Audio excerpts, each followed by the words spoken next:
देखिए दोस्तों, आपकी मार्केट ने हर बाधा को टाटा कर दिया, इसमें कोई भी दो राय नहीं है। और अब जाकर के आपकी मार्केट में एक सीमित दायरे में आज काम हुआ है। मैंने आपको बार बार बताया था, जब मार्केट एक शूटअप रेंज में जाती है ना, तो उस समय थोड़ा सा डर लगने लगता है। हाँ, जब मार्केट रुक रुक करके ऊपर जाती है तब समझिए कि ये स्टेप बाय स्टेप चल रही है और ये थोड़ा सा लंबा आंकड़ा तय करेगी और इसकी चाल थोड़ी सी लंबे दिनों तक ऐसी रहेगी। लेकिन आप एक बात नोट कर लीजिए कि यहाँ पर एक चीज लोगों पर हावी होगी, वो है फोमो। दूसरी चीज हावी होगी एक चिंता, फोमो से ही रिलेटेड होगी कि अब हम लमसम का करें तो क्या करें। देखो भाई दोस्तों, जिस दिन से आपकी मार्केट में अब की बार वाली गिरावट आई थी, मैंने बार बार अच्छे से आपको कॉल दिया था कि भैया मेरे अभी लगा लो, मौका है, लगा लो, मौका है। लेकिन वहां पर तो आप लोग क्या करते हो, वहां पर आप लोगों के ऊपर फड हावी हो जाता है, फियर एंड अनसर्टेनिटी, डाउट हावी हो जाता है।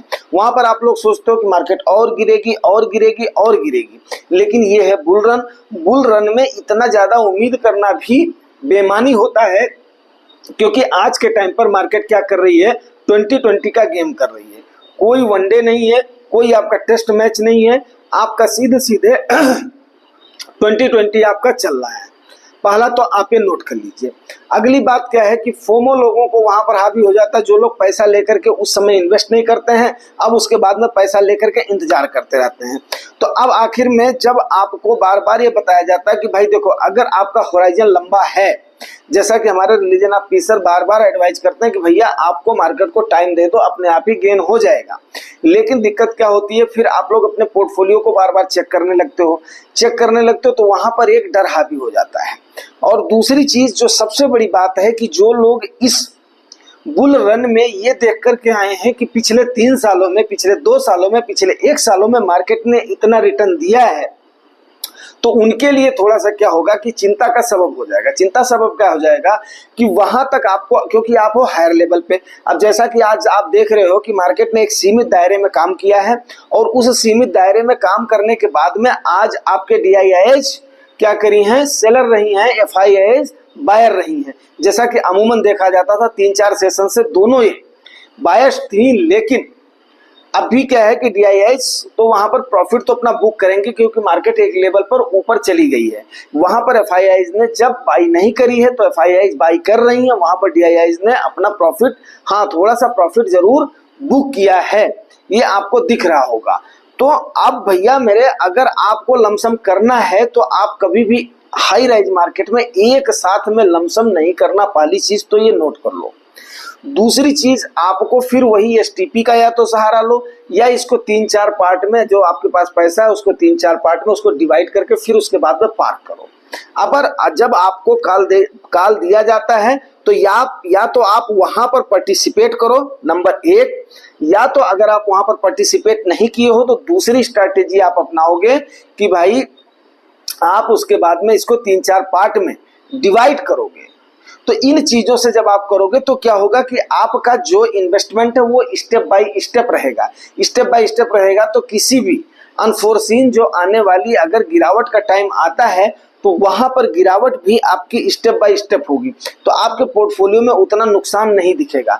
दूसरी जो सबसे बड़ी चिंता के कारण होती है वो ये होती है कि अगर आप नए इन्वेस्टर हो, मार्केट की वोलेटिलिटी को नहीं समझते हो, और अगर आप रिटर्न को देख करके आए हो तो आप वहां पर क्या करोगे, इसको फिर औने पौने पर बेच करके भागोगे।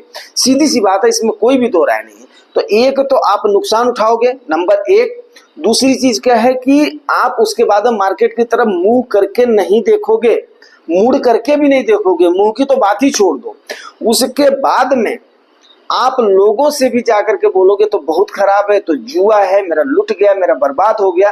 तो उससे क्या होगा कि आपने अपना तो नुकसान किया ही है, प्लस जो लोग यहाँ पर आते हैं और उसके बाद में जो वहां पे FD से ज्यादा रिटर्न कमाते, जो वहां पर थोड़ा सा अपने कमाई को ग्रो करने के लिए जो तैयार होते, उनको भी आप कई सारे लोगों को क्या करोगे, आप उनको एक डर का माहौल पैदा कर दोगे।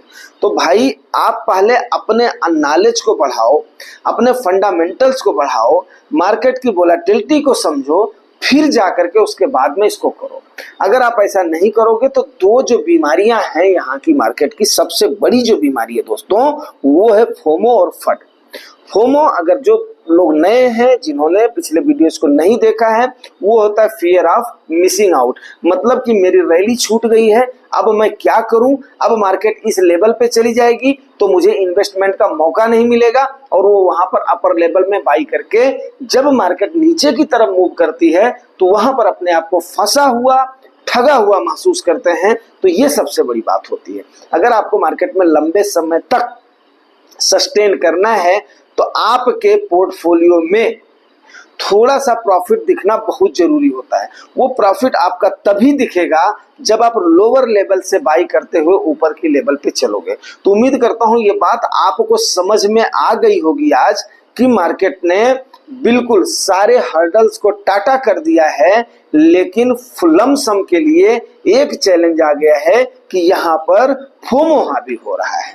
तो अगर फोमो से आपको बचना है तो बस आपने यही करना है, कोई भी म्यूचुअल फंड इन्वेस्टर है, क्योंकि एनएपी कहीं ना कहीं आपको अब क्या दिखेगी, हायर रेट की दिखेगी। अब जब हायर रेट की एनएपी दिखेगी तो आपका पैसा ज्यादा लगेगा, आपको एनएपी कम मिलेगी, मतलब आपको एसेट कम मिलेगा। इसका मतलब ये कतई नहीं है कि अगर आपके पास टाइम है तो आप लमसम मत करो, लेकिन लमसम आप कम से कम 4 से 5 पार्ट या 6 पार्ट में बांट करके एसटीपी के जैसे करो। बस मेरी यही सलाह है।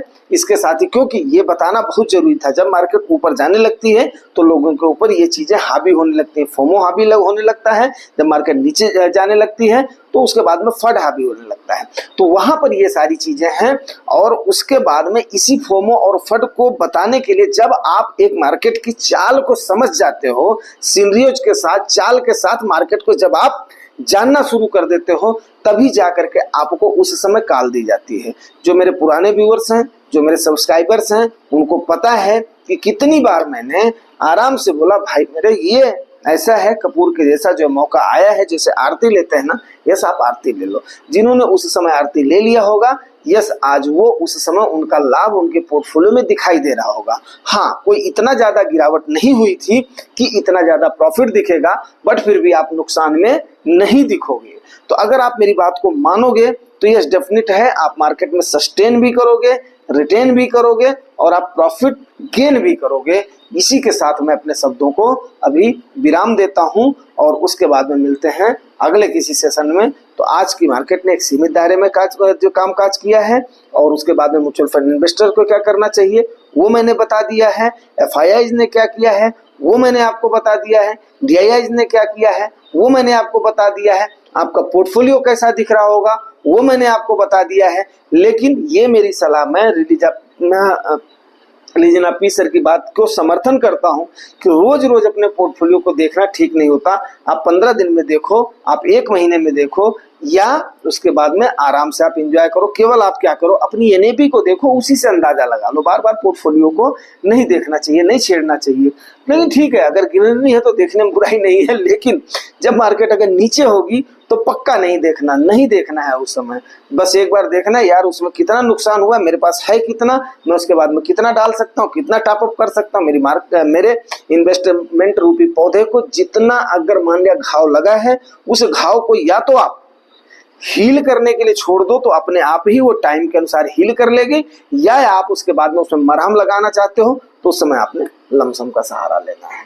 ठीक है, उम्मीद करता हूं कि आप बात को समझ गए होंगे। अगर समझ गए हैं तो फिर अपने दोस्तों के साथ इसको शेयर भी करो, सब्सक्राइब भी करो और लाइक भी करो, बाकी आपकी मर्जी है। तो इससे क्या होता है, थोड़ा सा हमें बूस्ट मिलता है, पॉजिटिव एनर्जी आती है, और बस बाकी ठीक है। जिसका जो है क्वेरीज अभी काफ़ी सारी हो जा रही हैं, तो अब उनको क्वेरीज को किसी दिन कवर करता हूं। तो अभी आज मंगलवार ही हफ्ते का, बुध या बृहस्पति में जरूर कवर करूंगा। एक दिन म्यूचुअल फंड क्वेरीज का सेशन जरूर डालूंगा, क्योंकि क्वेरीज तकरीबन रोज हो जाती है, तो 1-2 दिन में ज़्यादा ही हो जा रही है, तो उसके बाद में उसको हमें करना ही पड़ेगा, क्योंकि वो नैतिक जिम्मेदारी है कि आप लोगों के जिज्ञासा को शांत करना, और उसके बाद में थोड़ा सा जो हो सके तो जितना जो परमपिता परमात्मा ने नॉलेज दिया है उसके अनुसार आपको बताना। ठीक है, इसके साथ ही भी इसको बंद करता हूँ और मिलते हैं सवेरे फिर किसी और सेशन में।